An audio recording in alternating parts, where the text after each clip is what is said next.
These are the Emmett Till players of Chicago. The words they speak are those of Dr. Martin Luther King Jr. So you got to get those facial muscles working. Mamie Mobley leads them. She is the mother of Emmett Till. Emmett Till was a Chicagoan. He was black. And in 1955, when he was 14, he was murdered in Mississippi because he whistled at a woman who was white. Emmett Till, I never heard of him. In Chicago today, many do not know the name of Emmett Till. What can you tell me about Emmett Till? They do not know the significance of his death. I have a dream that one day this nation will rise up. We all know the names of the great leaders of the civil rights movement, and we certainly know the significance of their deaths. Of this Chicago teenager we should know and should remember more. Curiously, the only monument to Emmett Till is in Denver, Colorado, where Emmett stands in the shadow of Dr. King. Dr. King never met Emmett, but the movement Dr. King led was profoundly influenced by Emmett's violent death in the Mississippi Delta almost 30 years ago.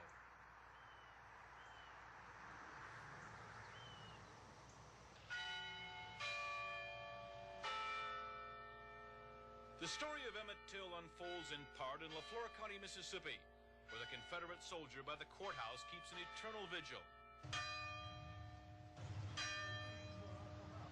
It unfolds in part in Tallahatchie County, Mississippi, where another Confederate soldier by the courthouse forever looks east.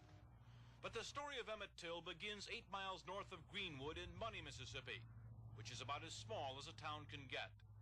The time, late August 1955. We finally decided that we would let Emmett go. Emmett's mother had sent her son to Money, Mississippi for the Labor Day holiday to visit Moses Wright, his great-uncle. On the county road, the Bryant family owned a small county store. This is where Emmett Till whistled at the white woman. This store is long since abandoned, but the details of what happened here August 24th, 1955 remain vivid in the minds of those who were here with Emmett Till. He was, like you say, a harmless guy. Fun-loving, liked to laugh. Simeon Wright was there. He was 12 at the time. The youngest son of the great-uncle Emmett Till was visiting. All I know that there was a lot of commotion and people were upset. Wheeler Parker was there. He was 16 from Argo, Illinois, and had joined Emmett on his trip south. And 21-year-old Carolyn Bryant was there. She was thin, black hair, I remember that.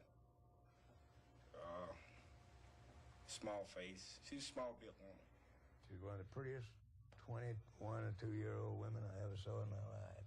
Roy Bryant, her husband, owned the store. Carolyn Bryant was the woman at whom Emmett Till whistled. Bryant's wife was behind the counter. He didn't say anything in the store. I think when she came out of the store, that's when he whistled. It was all outside then. That was the incident that touched the whole thing off? That's what touched the whole thing off, the whistle. Roy Bryant, the husband, learned of the incident. So did J.W. Milam, his half-brother. Both drove to this spot 2.8 miles east of Money. The home of great-uncle Moses Wright stood here, and this is where Emmett Till was staying. Moses Wright was a 64-year-old sharecropper. His crop was cotton. He also preached in the Church of God in Christ, and he was not afraid to speak out. Sunday morning, about 2:30, I heard a voice at the door, and I asked who was it, and they said, "This is Mr. Bryant. I want to talk with you and the boy." And I recall this big bald-headed man coming in with a pistol and a flashlight. And they recognized that I wasn't the one, or my uncle that was with me in bed, so they went on through the house. And so we marched on around through 2 rooms, and I found the boy in the 3rd room in the bed with my baby boy. I was in the bed with Emmett, and the noise, they, woke me up. And this guy with the pistol told me to lay back down and go to sleep. And it took me a while to figure out what was going on. They said, "We're going to take the boy." And when they marched him to the door, they opened the door and got to the car. Near to the car, they asked the question, "Is this the right one?" And I heard a voice say, "Yeah." And they drove off toward Money with him. When Emmett Till was next seen, his body was floating in the Tallahatchie River.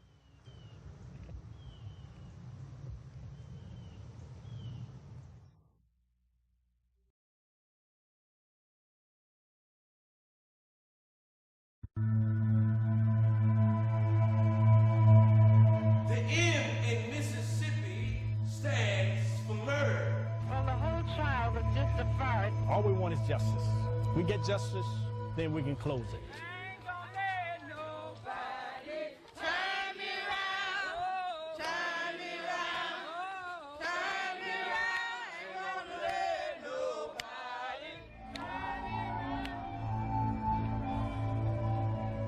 Hello, I'm Ray Matoyer, and welcome to Money, Mississippi, in this state's North Delta region where cotton was king. Money's a tiny town of about 500 people, but it has a huge place in American civil rights history. This is the area that Emmett Till visited in 1955, and his horrible murder here helped to set in place a chain of events that changed America forever. But so many questions still linger about that murder, like who was really involved in his killing and why. So you're in the Mississippi Delta, rich land like it is right off the Nile Valley in Egypt. It's very rich land. Mississippi State Senator David Jordan is our tour guide on the drive to Money from nearby Greenwood, past the endless rows of cotton fields. Soon you're there at the place where it all started. This is what left of the old store. In those days, Bryant and his wife lived upstairs. The old store is just a shell these days after years of neglect and storm damage. But in 1955, it looked like this, a thriving business that depended on the trade of black farm workers, or field hands as they were called, who picked cotton.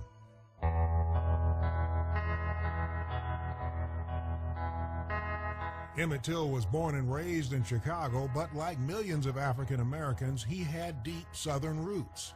His family migrated from Mississippi to flee the segregation of the South, but he had never visited his relatives there until the summer of 1955.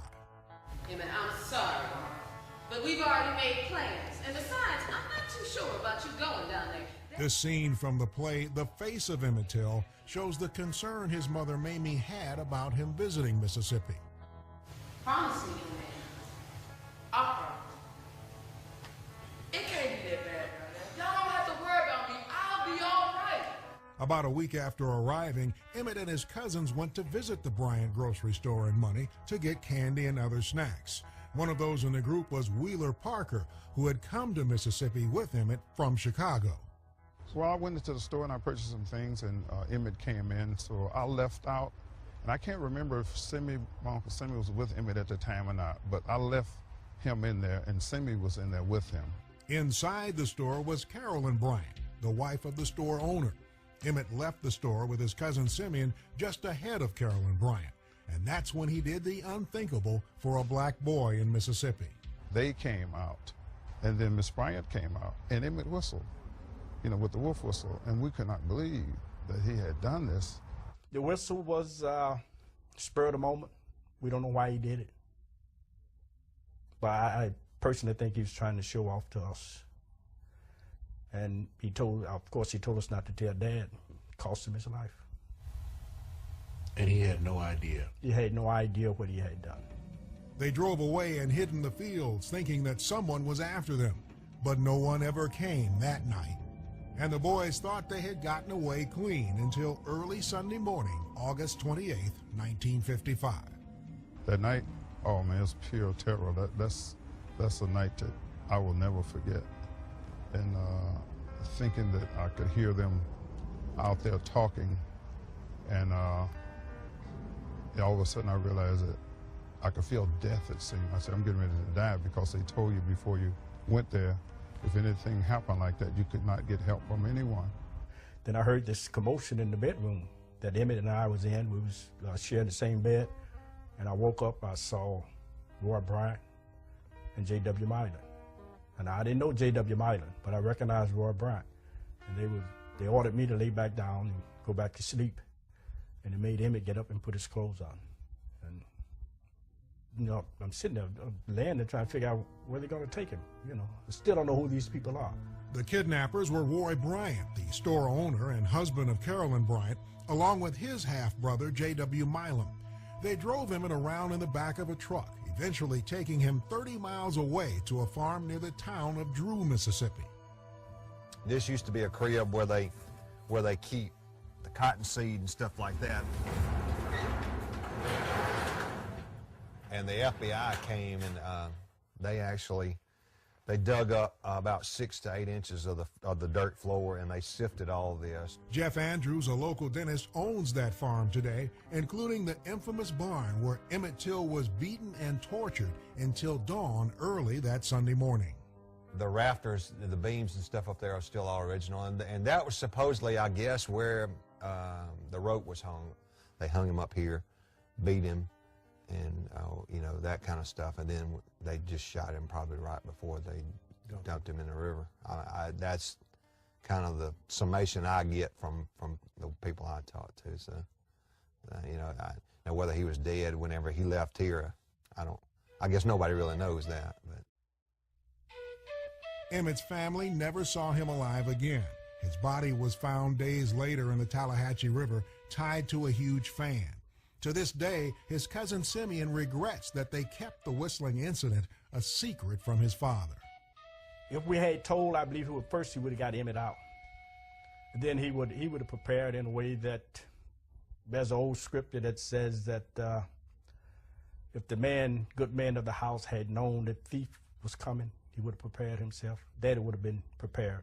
I mean, we had a 12-gauge shotgun, we had a 410, but they wasn't loaded. It was in the closet. I'm sure he would have loaded them. And there was no way that they was going to come in his house if he knew they was coming. But as horrible as his murder was, the murder trial of the suspects was even more unbelievable. It was a mockery of justice. All that and more as we continue to look at who killed Emmett Till.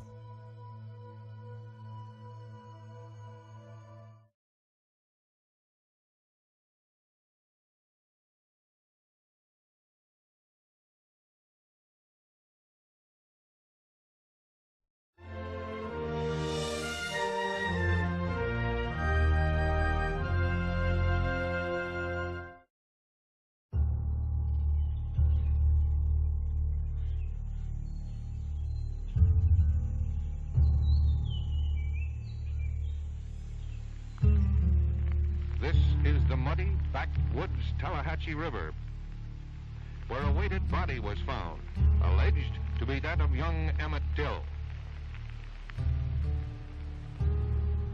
I saw a hole, which I presumed was a bullet hole, and I could look through that hole and see daylight on the other side. And I wondered, was it necessary to shoot it? Here is Money, Mississippi, the home of Roy Bryant.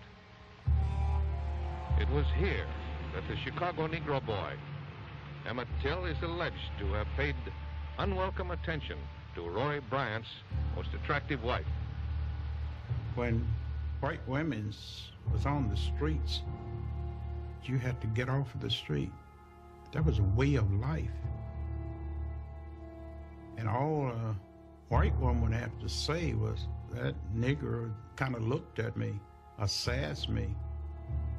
So we're talking about a way of life that in this part of the country that was enforced by law. This was the home of Mose Wright. It was from this shack the state alleges Emmett Till was taken by Roy Bryant and J.W. Milo. The house was as dark as 1,000 midnights. You couldn't see. It was like a nightmare. I mean, someone come and stand over you with a pistol in one hand, a flashlight, and you're 16 years old. This is a terrifying experience. The Till case held the whole system up for inspection by the rest of the country and by the rest of the world.